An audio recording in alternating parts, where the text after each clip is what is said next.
I mentioned that we'll try to incorporate some of these examples, kind of do case studies or examples and help us see other people, other organizations that have been successful in this space. So next time we're going to talk a little bit about one organization called Water Health. Have any of you heard of Water Health? They bring clean drinking water to parts of the world that don't have clean drinking water, small communities, typically very low income level communities, people who make $2 a day, $3 a day kind of places. So I have a printout for those of you who want it. You can come by, grab it. We'll also send it out to you by email or put it on. I think there's a site that you guys can download things from as well. So we'll put that up for you so you can download it digitally, or you can feel free to grab it and you can take a look at it during the week. Also, I mentioned the business model canvas. We're not going to spend a ton of time directly on it, but certainly you could imagine trying to take some of the things that Vic said earlier and try to figure out all those pieces. So the business model canvas, again, is just a visual way to try to see all the different pieces that fit together to form a functioning business. So Vic, for example, talked a lot about some of the, who his customer segments were, how he was generating revenue, what were some of the key resources he did, right? He talked about continuing to develop his product over time. What were some of his primary costs? All of those kinds of things. This is a little different approach than just trying to write a business plan and say, fill out all the dots. And this helps us kind of visually put these things out there. And then to do some of what we talked about last week, which is basically iterating over and over. So I gave you a blank one, and then on the back, just as some of the key questions you can answer on each of those. Again, I think we'll go ahead and put that up on the site so you guys can download them and use them if they're helpful for you. Hopefully, if you do use them, you will iterate and learn as you go. So what I wanted to talk about here just at the very beginning, I guess it's been 2 or 3 weeks now, we challenged you to go out and learn more about what it is you want to do, your problem area. Maybe talk to some people, 5 or 10 or more people. Get up the courage to contact them or call them, or maybe talk to people out at streets or parks or wherever. So did anyone do that? Did anyone talk to someone new about their problem? Go ahead. Could you tell us a little bit about who you talked to or what you learned? So our idea is basically there are a whole bunch of applications and patient or personal health generation, personal health apps out there. And they all kind of promise to help you improve your health, but none of them actually interface with a clinician. So what we're doing is creating a sort of a piece of middleware where we aggregate all of this data together for a person and put it into a display for a clinician to look at and have a meaningful conversation with the patient. We have been reaching out to as many doctors as we can, and we're slightly starting to discover that the amount of patients who have these devices is really low. And what we're trying to figure out is which market are we really talking to? Are we talking to the wellness market, or are we talking to the chronic disease market? Kind of where the difference between those two groups of people, which we sort of knew intuitively going in, but I think we're starting to get slapped with that a little bit more. And I had a really interesting conversation with one of our classmates who's a doctor who works in a hospital, just about clinical care today. And his problem was that there's so much patient history forms that patients never fill out, and his kind of idea was like, oh well, I wish this would get collected somehow. But the thing that he didn't really connect the dots on is that all this patient data this personal health data could become a substitute for a health record. Okay. For history. Very cool. So, what do you think? Was it worthwhile to actually talk to people? I mean, it's always worthwhile to talk to people. I'm actually thinking of putting out an ad on Craigslist to see if people who have Fitbits will talk to us. All right. So, last week we also challenged you, as you went about this, to try to articulate a problem, right? And so, I'll put you on the spot one more time. Could you, in 1 to 2 sentences, try to articulate the problem that you want to try to solve? The problem is that there are a lot of people who are creating personal health data. but they can't bring it into a clinical setting because there's not a clean way to integrate this data into a practice. Okay. And so that's a problem that who owns? The people or the clinicians or the clinics? Because Or without the that app data, developers. without that data, there's to kind of supplement the conversation. It's kind of okay. Let's talk about what you did, and then maybe we'll get to the real underlying issue. But if I have data about what you've done for the past 3 months, it's different. And Okay. it's a health education problem. It's also a big marketing problem for other application developers. Like there's a really big need for this as a B2B application because companies and small startups who are scraping together don't have clinical support. They aren't even thinking about that quite yet. So how can we package them in a better position? Okay. All right. So you right now are toying around then with all sorts of different potential We have three customers, different right? customer types, and Okay. we don't know who we can charge what. All right. That's not a bad place to be right now, though. All right. You guys said you also went out. Do you mind taking just a minute and tell us what you did? And Sure. So we have kind of gone. So our idea is Play It Forward. It's a mobile fitness philanthropy app where essentially, I'd say the central thing we're struggling with is that there are users and then there are beneficiaries, and there might be some overlap because essentially this has to do with logging exercise and or fitness/wellness related purchases, and this is going into a fund for an outdoor exercise space in Detroit. So we actually talked to, I'd call them more experts and not even just to wrap our head around some of the issues. So we actually spoke with the Associate Dean at the School of Kinesiology, Ketra Armstrong, someone from an initiative called Clean and Green, which actually works with land bank authorities locally because that's another issue that kind of comes into play, and someone from the Boys and Girls Club in Detroit because we're kind of looking at young people in the city not being able to exercise outside. So it's been helpful, but I'd agree that it just gives us many more ideas of who we really need to talk to. And we made some informal connections of people who could send us written feedback. Like we knew someone from the Detroit Parents Network, but we couldn't get her on the phone, but she could send us some written feedback. okay. So yeah, we have a lot more people to talk to. Sure. Great. Thanks. So hopefully you continue to get out and do that because I think it is really critical. As we talked about a lot last week, the people in your problem probably know a lot more about your problem that you want to solve than you do. So it's wise definitely to go talk to them. Now the process that we're working through a lot right now, most of us are in this really early stage where we're trying to really discover what it is that's needed.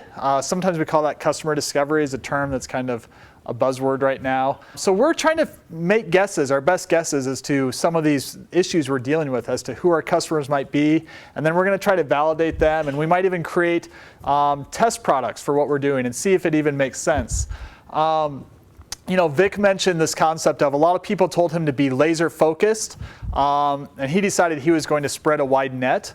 And I think we're more of that attitude of, hey, let's spread a wide net to some extent and try to find out what sticks, right? And we don't have to do that by burning through a ton of cash. A lot of that we can do by talking to people and making maybe adjustments or prototypes of what we're doing and be able to find out what actually fits, what they actually need. Later, if we continue to roll this forward, we get to the stage which we would call execution, which basically means where we're actually trying to sell things in meaningful ways. And we've proven that there is a business need there, something that we can scale up. And then it's just a matter of doing what it takes, that execution, to grow from there. We've talked a little bit about what a customer is. Certainly, we have customers who pay us. In Vic's example, Health Media, there are the insurance companies that would pay him. Along the way, he talked about other ones like pharmaceutical companies that would pay him. But those customers are definitely different than the users, right? And that's something that we need to think about is who our customers are, who our users are, and certainly how all those pieces fit together. There is not necessarily some magic, easy method that I can give you that tells you how those pieces fit together. That's a lot of the discovery that you go through as you talk to these different people, as you find out that Different people have complementary needs. So for example, these app developers are trying to develop new types of apps for health data, which could be very helpful for the doctors, right? So maybe there's some way to fit those complementary needs together. One of the things that we think a lot about is how we actually develop a value proposition. How do we match those customers with what pains they have and what things we can provide for them. So the way we use this is we try to identify who we think our customers might be and identify what jobs or needs that they have. What do they need done? What kinds of things are they doing? What kind of products are they using? And then think about what pains they have. What are issues that they face? Is it, things that are costing them too much time or too much money? Are they having issues with data management, right? That would be a pain that these people would have. And think about what gains would make them happy, right? How can we turn their frowny faces into smiley faces? So things like if we can save them time because we make data management easier, that's a gain for them. Or if we save them money, right? So then over here, and by the way this is kind of drawn is, here's this little customer in the center. So it's a circle. And then over here is our gift to them. So it's this square. But we try to match those same things back. So our products or services, specifically, what pain relievers can we provide that match their pains? What gain creators can we provide to provide those gains that they want, whether that's saving time or saving money or increased productivity, lower healthcare costs, whatever those might be. And then trying to develop products or services that provide either of those. And sometimes we are gain providers and sometimes we are pain relievers. As we do this and as we talk to our customers, I would encourage you to try to develop what we would call a persona or archetype, a customer archetype, where we try to really identify who they are. Who are these people? What are their traits, their characteristics? Can we identify them by age or gender or other things? What kind of things do they already buy? What kind of things do they use? Where do they work? What other concerns do they have in their life? Some people will actually go as far as trying to, name like a lot of marketing people will actually say, this is George and he's, 32-year-old who works at, Johnson & Johnson, all that kind of stuff. If that has value to you, great. But at the very least, be able to identify who these customers are with some very distinct characteristics. So, for example, I don't think anyone here is working on water that I recall, where here's a customer segment that they've identified as people who make $2 to $5 a day. Specifically, they live in rural communities of 5,000 to 10,000 people. These communities have limited access to water. They might be farmers and craftsmen, and their primary means of transportation are their own feet or maybe a bike. All right? So you can start to see how this segments down those customers in a way that becomes very tangible. We talk to people all the time who will come in and say, they'll tell us about a product and we'll say, who is this for? And you'd be surprised how many times people will answer, oh, it's for everyone. Well, we all want to sell everything to everyone, but that's just not the way it works, right? So we need to be able to identify, and this helps us in multiple ways. First, obviously it lets us identify their problems and their needs specifically, but also it allows us to target them when we actually provide that good or that service and try to develop a sustainable business. What I'd like to do is give you some time to start working through some of this on your own. So we've given you these sheets, and I'd like you to start trying to identify your customer jobs. What are their needs? Can you identify their pains? Can you identify the things that would make them happy, the things that would provide gains for them? All right, so let's take a few minutes and do that, and we'll roam around a little bit. Let's go ahead and come back together. I know we didn't have a ton of time to work on this aspect of it. Hopefully this is something you can continue to work through a little bit in your groups. This is also something that I would encourage you to take that methodology of, take your best guess right now on what your customers need done. Take your best guess as to what their pains are, and then go out and try to figure it out by talking to them. Thanks. And go from there. Okay, so your guesses right now don't have to be set in stone. They shouldn't be set in stone. They should just be your best guess, right? And then go from there. Learn, adjust as you go. Be willing to learn. So how are you going to do that? Let's just take the last couple minutes to talk about that. How you might identify your customers. Certainly, you have guesses right now on who those customers might be. So some you already know. Some you might be able to find competing products that are already out there. How are these people, the customers you've identified, already being served? What products do they use? What services do they use?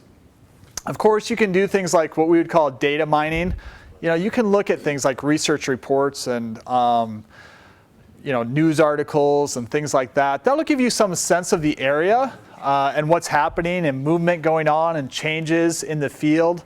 But definitely I would encourage you to reach out and talk to people as much as possible. And certainly as you do that, just like we heard earlier, people who actually went out and talked to people to learn about their problem area came back saying, hey, we found out that there's more people we need to talk to.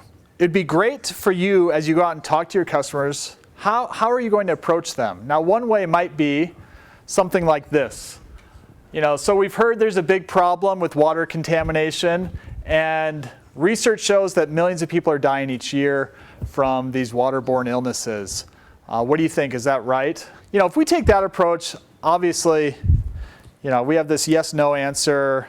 It's not really much of an opportunity to learn. I think last week we talked a little bit about trying to validate what our problem area is or who our customers are, as opposed to just with this mindset of I already know and I'm just trying to confirm what I already know.